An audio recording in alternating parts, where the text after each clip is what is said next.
Welcome. My name is Colleen Tauke and I'm the sewing specialist at Fons & Porter. In this video tutorial, we will talk about the quilt called Franklin Street. To purchase this pattern, visit our website.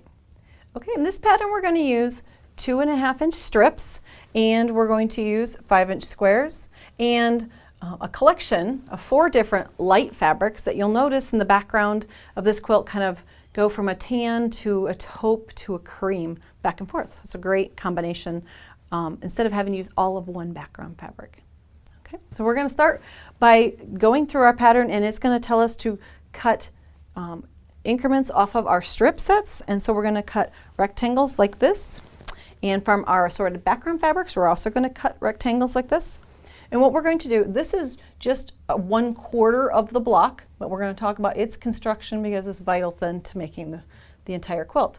So what we're going to make is this very center section, and so we're going to use 2 matching rectangles of a print, and then we're going to use a light fabric in the center and a simple little strip set, seaming here and here. And then press your seam allowances towards the dark. Helps kind of hide those seam allowances, and you'll have a unit that looks like this. The next thing we need to do, though, so we have the center, is we need to create that kind of snowballing on the outside. We're going to add these triangle shapes. What we're going to do is cut them from squares. So what we're going to do, matching fabric again, so we're going to take a 5-inch square, and we're going to come in, and we're going to make a diagonal cut across the block. Now I was trying to think of a quicker way to be able to make these blocks assembly line, but in order to stay with everything coordinated, 1 unit at a time is probably best.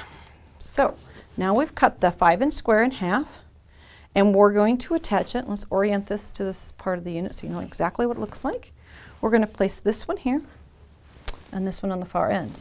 Now you'll notice that these triangles are actually longer than our little mini strip set here in the center. And in order to figure out exactly where to place it, we have a set of tools that will help us out a lot.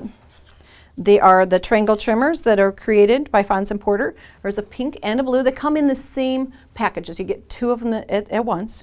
And we're going to use both of them, but at different points in the block. So blue first. We're going to use this one. We're going to stack up our triangles.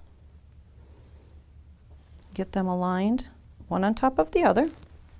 Then we're going to use the little triangle trimmer to come in.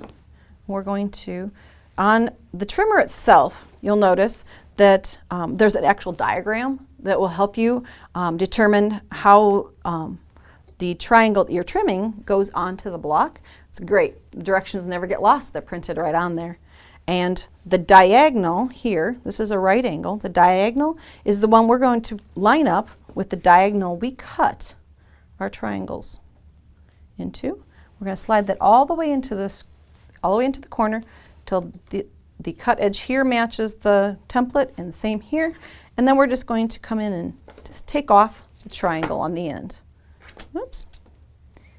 And I'm using a little bit smaller rotary cutter because it's just a tiny little cut. We're going to rotate that and do the same thing on the other end. And take off that little triangle. Now, some of us in the past have used a little fold it in half, pinch the center, but the nice part is you could stack up a whole bunch of triangles at once and cut down through them, and they'd all be ready to go when you want to sew. Then we're going to go ahead and lay this on here. And now you'll notice that this triangle now has exact lined up end here and here. So now we know exactly, with what we call an engineered corner, exactly where to place it when we're seaming it. So we can bring it over to the sewing machine then and put in a nice accurate 1/4-inch seam along there. Go back and test, see if your 1/4-inch seaming is accurate, because it will make a little bit of a difference in this block. It's always a good thing to go back and check. And we're going to add the one on the other side. Kind of nice part is that they just overlap a little in the center. You've done it right. We're going to put this one on. Now this block isn't too wide. If you feel comfortable, you could always put a couple of pins in just to hold those cut edges next to each other nicely as you're putting it through the machine. Nice and accurate block. Here we go. Now, as we open these up, we've got part way to where we're headed. We're going to open these up. We would take it in your studio, you would take it to your ironing board, press those seams, heat them up, then open them out. Gently doing the same thing on the other side. And you don't want to stretch, you just want to lay it nicely out to get a nice squared up block. This. Okay, now all we're missing is the lights that go on these sides.